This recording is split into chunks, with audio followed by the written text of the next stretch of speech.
Bueno, entonces continuando con esta tercera reunión del ciclo Conversaciones en el Taller de la Maquinaria, ahora le vamos a dar la palabra al ingeniero agrónomo Juan Giordano del INTA de Rafaela, de vasta experiencia en lo que es mecanización agrícola y mecanización forrajera. Juan, tenés la palabra. Juan nos va a hablar justamente de lo que tiene que ver con la regulación del cabezal maicero. Juan. Bueno, saludos a todos, buenos días. Perfecto, vamos a hablar sobre la eficiencia de cosecha de maíz y las regulaciones del cabezal maicero, especialmente de algunos ensayos realizados. Esta historia, como todo viejo, empezamos a contar historias. A ver, ahí está. Entonces, inició en algunos momentos hechos con el Precop en el 2005, en Totoras, Méndez y Roscoff. Está publicado este trabajo en la Gacetilla número 36, sobre un cabezal mainero en aquel momento, donde ese cabezal en su manual hablaba de rango de más o menos 2,5 kilómetros, de acuerdo que con esa regulación que le daba la empresa y colocábamos, entonces estaban puestos los engranajes de mando en las cajas laterales, permitía un rango de 2,5 kilómetros con respecto de la velocidad de avance, de una velocidad, llamémosle así, óptima, que era la de 5,5 kilómetros por hora, y que realmente, que sería la velocidad tangencial que tenían las cadenas alzadoras. Entonces, ustedes ven que ahí en esas condiciones, el cabezal, para esas condiciones del cultivo, que era un cultivo normal, temprano, tenía 37, 38 kilos de pérdidas por hectárea del cabezal, más que todo era desgrane, eventualmente algo de algún boleo de espigas. Si con esa misma regulación de velocidad tangencial de las cadenas, entonces viajaba a 3 kilómetros por hora, avanzaba a 3 kilómetros por hora el cabezal, aumentaban las pérdidas, se iba a 50 kilos, había más o menos 20 kilos de diferencia, 10 kilos sí, 20 kilos de diferencia. Y por consiguiente, al ir a 3 kilómetros por hora, permitía una menor pérdida por cola porque podía producir un colado en la parte de separación y limpieza mayor. A 5 aumentaban un poco las pérdidas, pero todavía estaban muy satisfactorias. Pero, ¿qué pasaba si ibas a 8? Quedaban lentas las cadenas, empezaba a atropellar el cultivo y aumentaban las pérdidas de caída de espigas y también de desgrane. Lo cual, y además, estaba cortando plantas y se sobrecargaba el sistema de limpieza, además de un mayor índice de alimentación, por supuesto, y aumentaban las pérdidas en esa cosechadora. Bueno, eso era con respecto de ese rango. Recordemos este tema del rango de 2,5 kilómetros. Yo después, en el 2012, tuve la oportunidad de analizar un poco este tema y justamente viendo cómo lo está observando Federico ahora, las pérdidas de cosecha de cultivos de primera y de segunda o cultivos más tardíos, justamente cuando te dan dos espigas distintas, algunas más finas, el cultivo está quebradizo, veo esos 215, 220 kilos que nombraste, Federico, me trajeron muchos recuerdos. Y John Deere, por ejemplo, un buen manual, también te muestra rango de 2,5 kilómetros de velocidad que ellos te hablan y te muestran distintas velocidades del alimentador. Son distintas velocidades que te van mostrando algunos manuales. No te hablan de los 520 revoluciones por minuto en el eje inferior del alimentador, ya les voy a mostrar dónde está este eje, porque es el que se usa directamente para el corte, cuando está colocada para la barra de corte de un cabezal común. Ellos consideran de más o menos de 6,4 kilómetros por hora, que sería la velocidad tangencial de la cadena, que te dicen que esa sería la velocidad de avance óptimo, y van teniendo después rango de 2,5 en la medida que van aumentando las revoluciones. 780 es el máximo, pero 710 es la cantidad de vueltas que ellos te piden que vos no lo pases después, ya lo van a comentar.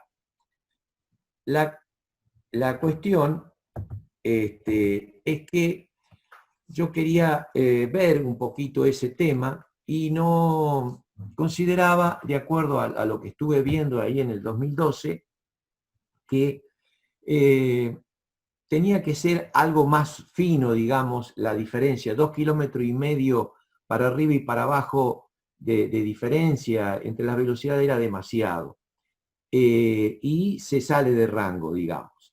Entonces, encontré una fórmula de velocidad tangencial en donde habla de las revoluciones de a cuánto gira la cadena, el eje de mando, el engranaje de mando de la cadena, 300 vueltas, esto es en un mainero, por 3, por el diámetro. El diámetro es el diámetro de del engranaje más la cadena con sus dedos captadores.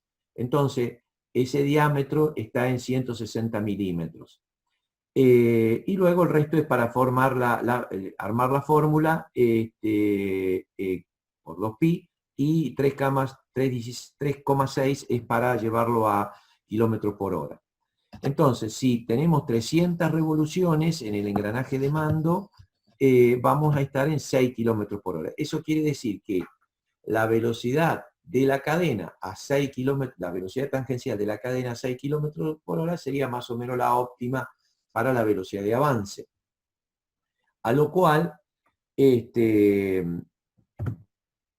años después, en ese momento, en el 2012, me puse, por suerte lo escribí y está, ¿cómo es que se llama?, difundido, justamente la importancia que tiene este sector en el 2012, antes de que descubran los fabricantes de cosechadoras, de cabezales maiceros, de la importancia de la velocidad tangencial de las cadenas y de la importancia de este sector en el momento de la captación. Entonces, así está escrito en un informe los sectores de sincronización de la velocidad de giro de las cadenas alzadoras con la velocidad de avance del cabezal. Este es el sector a donde es altamente importante conocer esa velocidad tangencial, que tiene que ser justamente a lo sumo más o menos de 1,5 kilómetros la velocidad de avance con respecto de la velocidad tangencial. Porque si nosotros avanzamos, suponete, a 6 kilómetros por hora y la velocidad tangencial es de 4, ¿qué estamos haciendo? Pechando. Si pechamos, empezamos a acostar a las plantas. Si las acostamos las plantas y están secas y los espigas miran para abajo, ¿qué vamos a hacer? Vamos a terminar introduciendo la espiga en este sector y empezar el desgrane y la trilla la vamos a hacer en ese lugar. Perdón. Entonces, las cadenas alzadoras tienen alta, digamos, es muy importante su trabajo en este sector de ingreso, y luego en el punto 2, que es en el sector de captación de los rolos espigadores, que es un sinfín con aleta, que es el que va a llevar la planta para adentro. Pero también el peligro es que en ese sector te muerda las espigas. Ahora, por ejemplo, si nosotros tenemos las cadenas muy rápidas, con respecto las tenemos a 6 o 7 kilómetros por hora de velocidad tangencial, y trabajamos a 4 de velocidad de avance, ¿qué pasa? Vamos a arrancar las plantas. ¿Y cuándo más las arrancamos? Más que arrancarlas, las cortamos a los tallos. ¿Cuándo ocurre eso?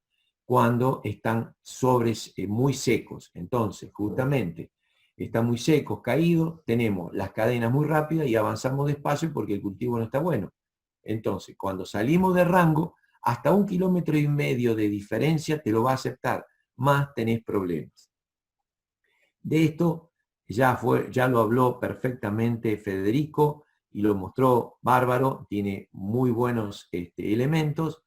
Justamente es el momento de espigado, es entre la mitad y un poquito más desplazado hacia atrás. Si nosotros vamos despacio con la velocidad de avance y las cadenas van rápidas, vamos a terminar espigando mucho antes que a donde tiene que ser de la mitad para atrás. Si vamos muy rápido, entonces va a influir también para el espigado más hacia atrás. Bueno,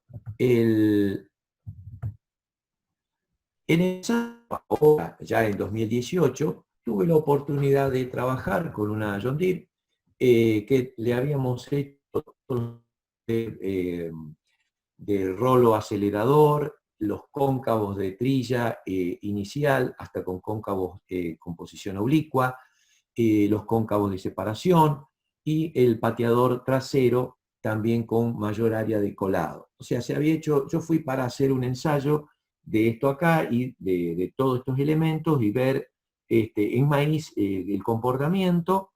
Esto estaba en Jacinto Arauz, en la zona norte del departamento de Las Colonias, en marzo de 2019. O sea, marzo, las cañas estaban verdes, con tonalidad verde, seco el cultivo, 14% de humedad, y justamente en un rendimiento de 13.000 kilos por hectárea en la zona donde hicimos el ensayo, porque este cultivo tenía 9.800 kilos más o menos de rendimiento general, y era un Decal 6.910, esto lo digo porque ya va a venir un tema para después, donde tenía una adición de Solmix y tenía Fosfertil, tenía muchos elementos para darle muy alto rendimiento. Y justamente, ¿qué es lo que ocurrió?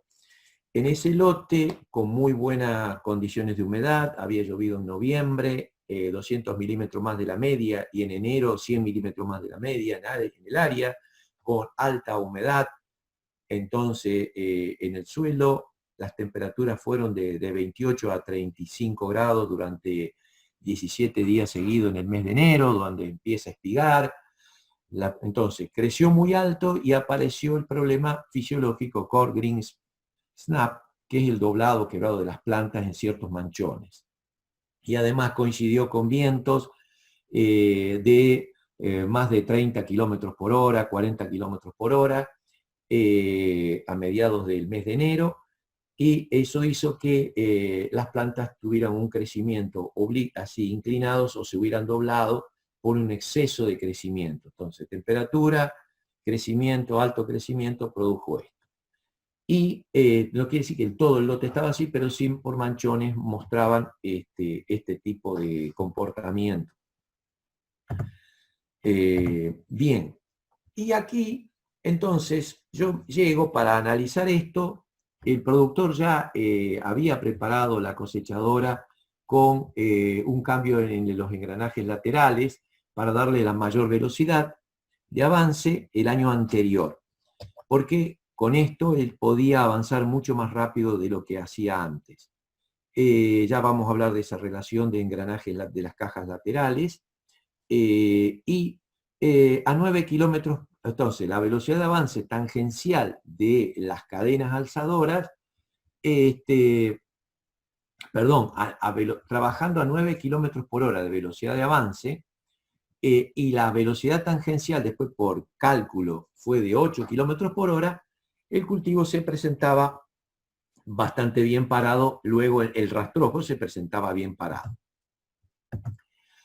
Esto es visto primero desde abajo, esto es visto desde el suelo, del rastrojo, y acá estamos viendo cómo, si ustedes observan, acá no está cortando casi plantas, está trabajando bien y se ve bastante limpio el cultivo. Acá la planta está más alta, la va tomando y acá la está espigando.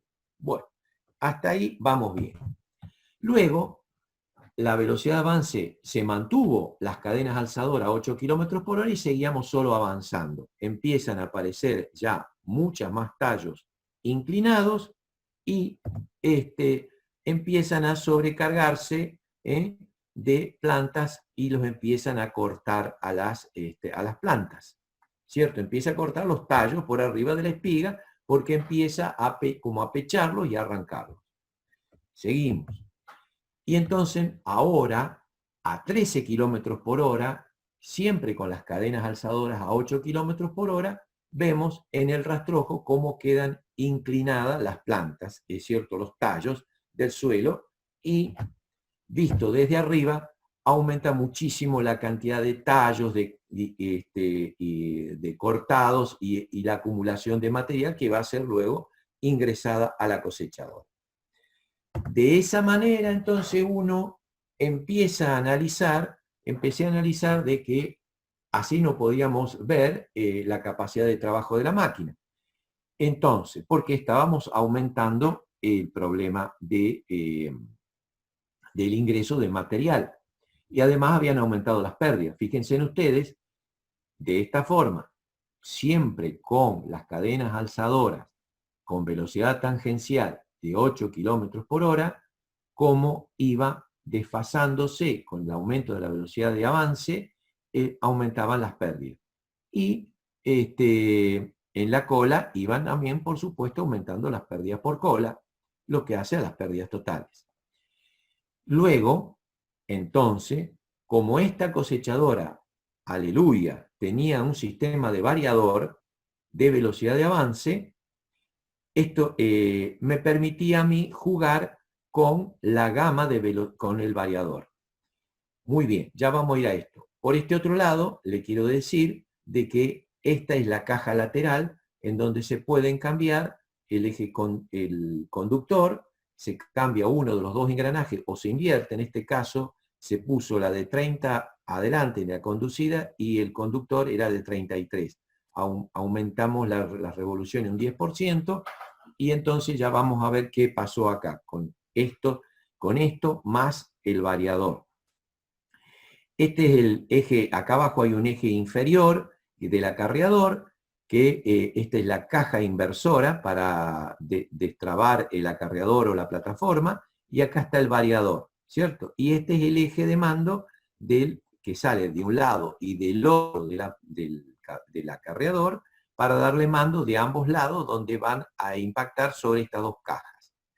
Entonces, acá yo les muestro, tengo que explicarle todo esto para que se entienda cómo es este tema de las variaciones y de las relaciones.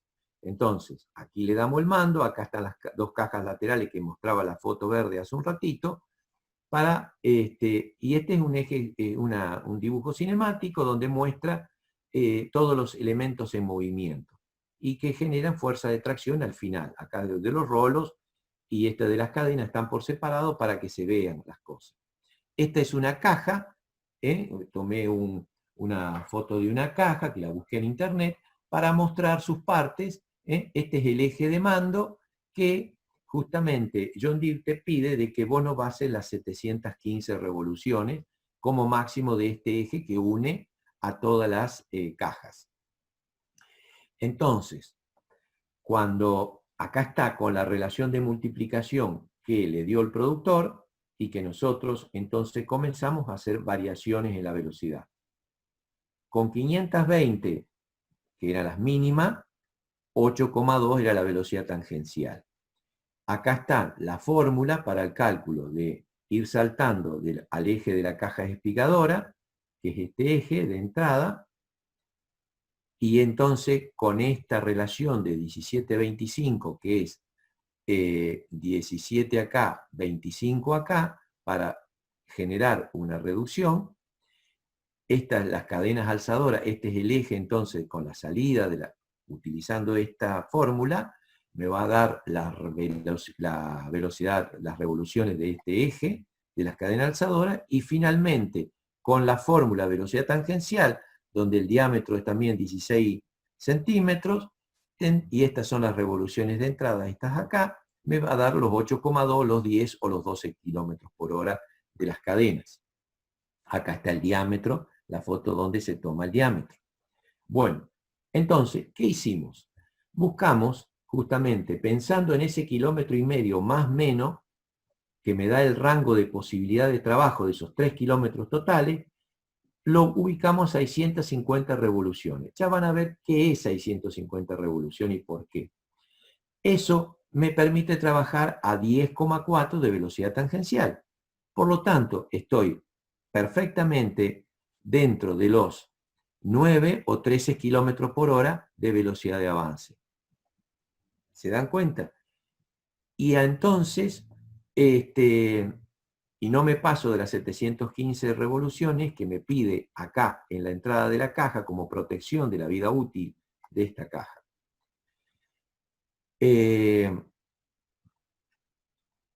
Esto es para que entendamos este aspecto. Si hubiésemos utilizado la relación 30-33, solo podíamos llegar hasta 6,5 o 8,4 kilómetros por hora. Ahora,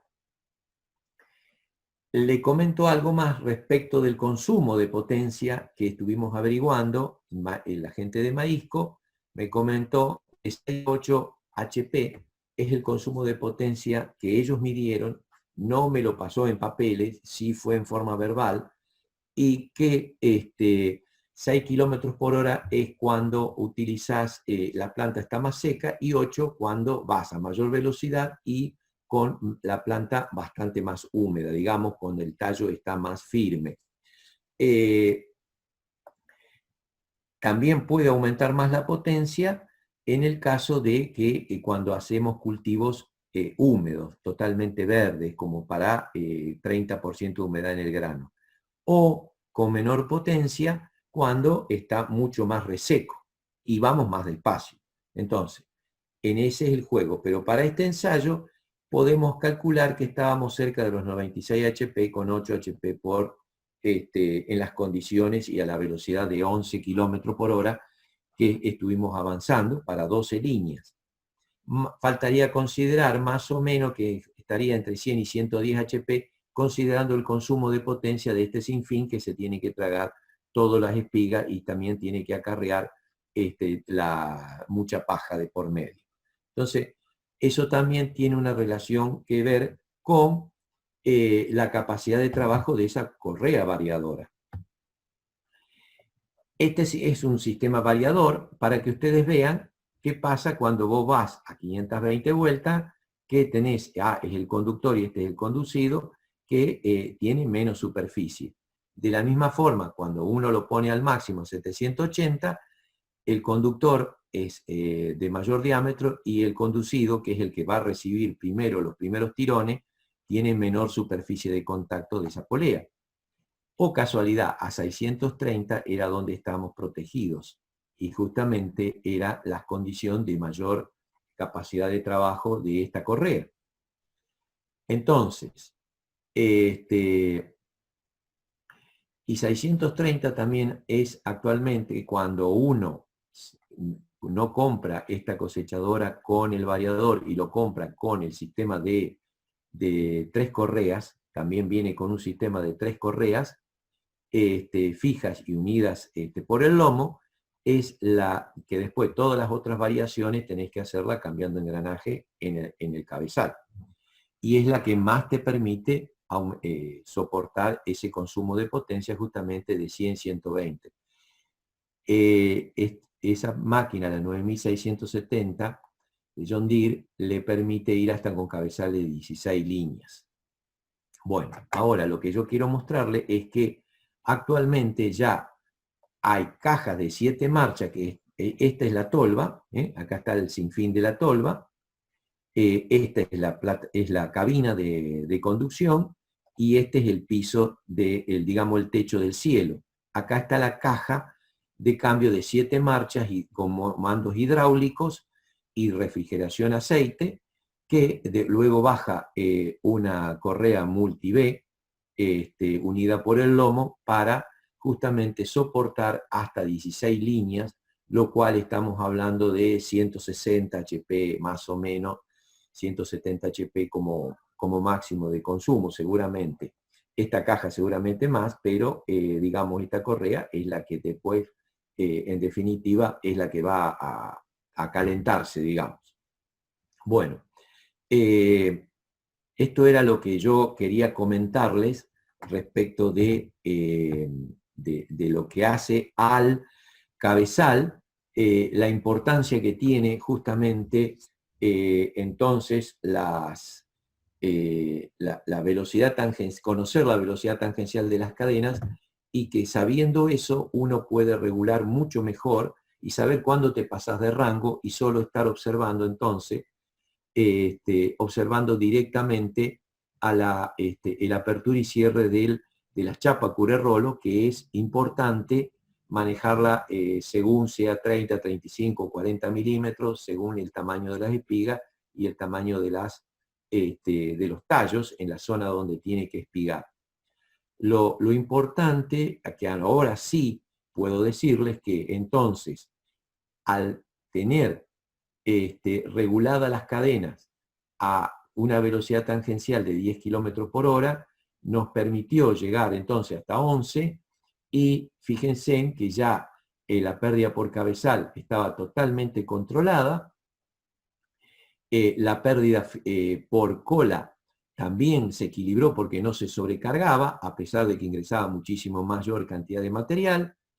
Y por el otro lado, por supuesto, fíjate que no llegué a los 150 kilos porque me quedé sin posibilidad de velocidad de avance. 11,3 en segunda hidrostática era la máxima que yo podía soportar, la máxima que podía optar por la máquina. En este caso, si hubiera tenido 2 o 4 líneas más de 14 o 16, entonces hubiera podido llegar a los 150 kilos, capaz que a 10 kilómetros por hora y no a 11, a los 150 kilos de pérdida, pero hubiera superado los 93 toneladas, capaz que hubiera llegado a 95, 98 toneladas por hora, que es una capacidad de trabajo muy, muy alta. Después, cuando lo vean a este trabajo, estuvimos al 1% en relación de una capacidad de cuando la cosechadora Claas, justamente que mencionó Federico, 2 años, 3 después, batió el récord con 138, 336 toneladas hora, pero es una clase 8 y esta máquina es clase 6. O sea que la clase tenía 500 y algún HP, mientras que esta 550 HP y 540, y esta tenía 305 HP.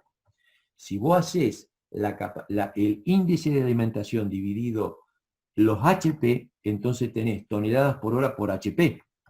Y ahí estuvimos al 1% menos de capacidad de trabajo que la que tuvo el récord Guinness, con una máquina que debe valer 3 veces más. Esa es lo que se logró, digamos, probando mejorando la plataforma, que nos permitió avanzar.